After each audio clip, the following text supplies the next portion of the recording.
ሂዝቦላ በቤሩት በደረሰው ጥቃት ከሞቱት 5 ሰዎች መካከል አንዱ የሂዝቦላ ዋና አዛዥ ሀይተም አሊ ታብታይ መሆኑን አረጋግጧል።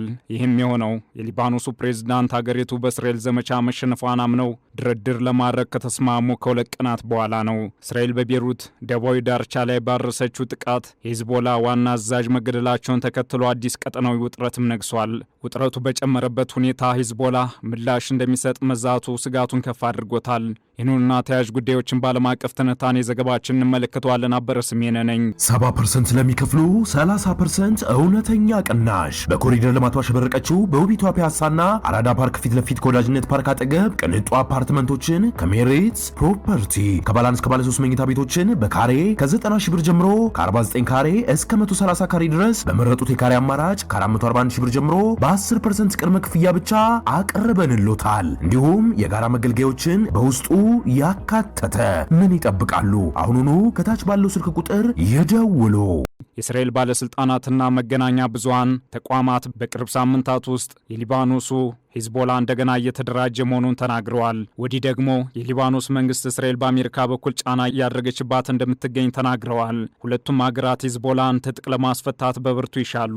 ምንም እንኳን ጉዳዩ በሀገሪቱ ውስጥ መከፋፈልን የሚፈጥር ቢሆንም የሊባኖስ አመራር ከእስራኤል ጋር ቀጥተኛ ያልሆነ ድርድር እንዲደረግ ግፊት አድርጓል። እስራኤል በቤሩት ዳርቻ ላይ ጥቃት ከመሰንዘሯ ከሁለት ቀናት በፊት የሊባኖሱ ፕሬዝዳንት ጆሴፍ አሁን ጉዳዩን አንስተዋል። አሁን የሊባኖስ መንግስት ባለፈው ዓመት የጦርነት ወቅት ከፍተኛ ጉዳት የደረሰበትን ደቡባዊውን አካባቢ ለማደስ በተባበሩት መንግስታት በአሜሪካ ወይም በሌሎች ዓለም አቀፍ አጋሮች ለመደራደር ዝግጁ ነው ብለዋል። በእርግጣውን የውይይቱን መንገድ በግልጽ አላስቀመጡም።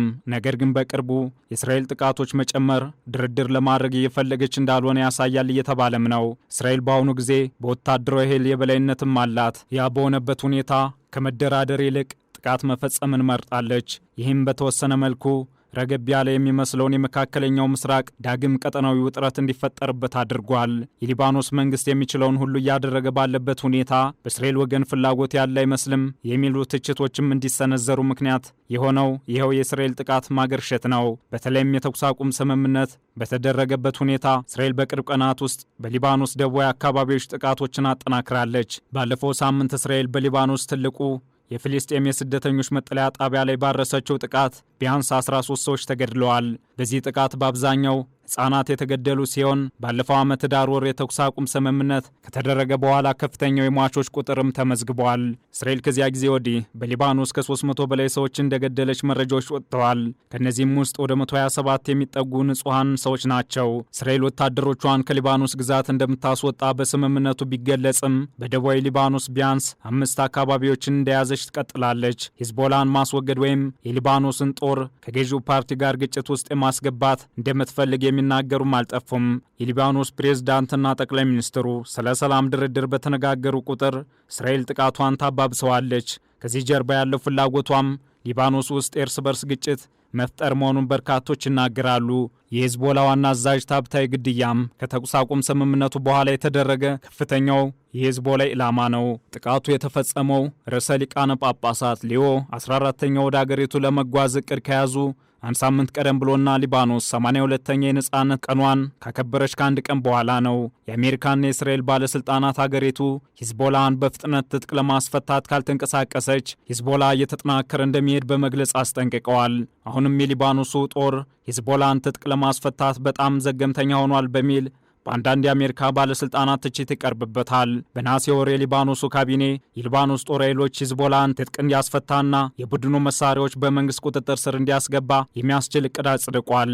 ነገር ግን የእስራኤል ድርጊት የሊባኖስን መንግስት ጥረት የሚያዳክም በሚል ትችት እየቀረበበት ይገኛል። የሊባኖስ ካቢኔ የሂዝቦላን ትጥቅ የማስፈታት እቅድን ካጸደቀ በኋላ የአሜሪካ ልዩ መልእክተኛ እስራኤል ወታደሮቿን ከሊባኖስ ግዛት እንድታስወጣ ለማድረግ ሞክረዋል። የአሜሪካ ጦር አዛዥ ሩዶልፍ ሄካል ቀደም ሲል እስራኤል ጥቃቷን እስከምታቆም ድረስ የሂዝቦላ ጦር መሳሪያ ለማስፈታት የሚደረጉ ጥረቶች እንዲቆሙ ሐሳብ አቅርበውም ነበር። ጦር አዛዡ እስራኤል ድርድር ውስጥ መግባት ከፈለገች ተጨባጭ የሆነ አቋም ማሳየት እንዳለባትም ተናግረዋል። ተመራጩ መንገድም ቢያንስ በሊባኖስ ግዛት ላይ የሚደርስ ጥቃቶችን መቀነስ ወይም ከደቡባዊ አንዳንድ አካባቢዎች ወታደሮችን ማስወጣት መሆኑን ተናግረዋል።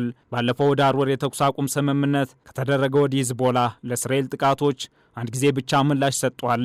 ያም ሆኖ ቡድኑ በቅርቡ ስልቶችን ለመቀየር ሊወስን እንደሚችል በሊባኖስ ውስጥ ስጋት አለ። የእስራኤል ወታደራዊ የበላይነትና የአሜሪካ ድጋፍ ሂዝቦላህና የሊባኖስ መንግስት ምርጫዎችን እንዲያጡ አድርጓቸዋል።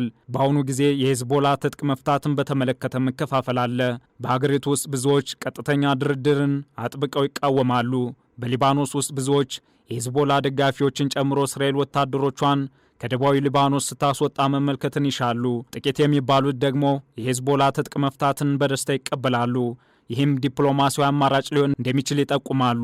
ሆኖም እስራኤል የገባችውን ስምምነቶች በተደጋጋሚ የጣሰቻቸው የተለያዩ የተኩስ አቁም ስምምነቶችን ጨምሮ ማክበር እንዳለባትም ይጠበቃል። ኔታንያሁ ታባይታይን በቡድኑ ውስጥ ከአደገኛ ስትራቴጂስቶች ወይም ስልት ነዳፊዎች አንዱ ሲሉ ገልጸውታል።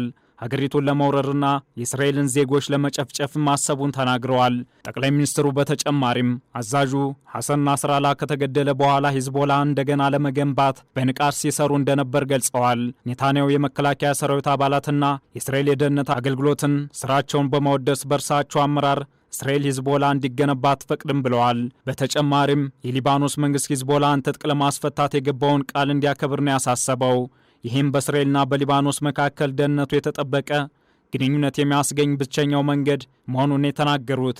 በዚህ መልኩ ቀጠናዊ ውጥረቱ በጨመረበት ሁኔታ ሂዝቦላ ምላሽ እንደሚሰጥ መዛቱ ስጋቱን ከፍ አድርጎታል። ይህ በእንዲህ እንዳለ የሂዝቦላ ከፍተኛ ባለሥልጣን መሐሙድ ኩማቲ የእስራኤል ዘመቻ ቀይ መስመር እንዳለፈ ገልጿል። ቡድኑ ምላሽ ለመስጠት እያሰበ መሆኑን ነው አመራሩ የተናገረው።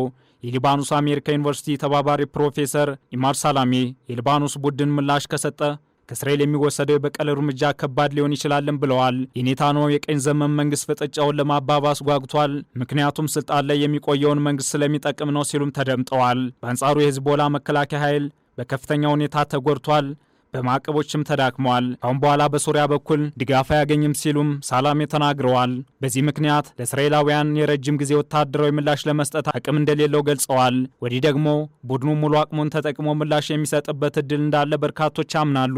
ዓለም አቀፍ ትንታኔ ዘገባውን ስናዘጋጅ አልጄዚራ፣ ቢቢሲ እና ዋሽንግተን ፖስትን በዋቢነት ተጠቅመናል።